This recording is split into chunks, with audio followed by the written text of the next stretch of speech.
সাত মাত্রার ভূমিকম্পে কেঁপে উঠল আলাস্কা কানাডার সীমান্ত।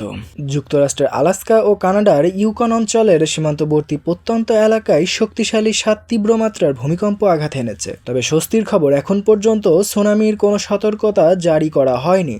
মার্কিন ভূতাত্ত্বিক জরিপ জানায় ভূমিকম্পটি আলাস্কার জেনিউ থেকে প্রায় 230 মাইল উত্তর পশ্চিমে এবং কানাডার হোয়াইট হর্স থেকে 250 কিলোমিটার পশ্চিমে আঘাত হানে। তাৎক্ষণিকভাবে বড় ধরনের ক্ষয়ক্ষতি বা হতাহতের কোনো খবর পাওয়া যায়নি। হোয়াইট হর্সের রয়্যাল কানাডিয়ান মাউন্টেড পুলিশের সার্জেন্ট ক্যালিস্টার ম্যাকলিওড জানান, 911 নম্বরে মাত্র 2টি কল এসেছে, তবে কম্পনটি স্পষ্ট অনুভূত হয়েছে। সামাজিক যোগাযোগ মাধ্যমেও ঝড়ের মতো আলোচনা এসেছে ভূমিকম্প।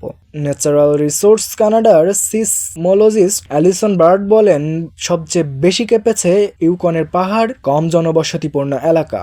অনেকেই তাক ও দেওয়াল থেকে জিনিসপত্র পড়ে যাওয়ার কথা জানিয়েছেন, তবে বড় ধরনের কাঠামোগত ক্ষতির কোনো ইঙ্গিত নেই।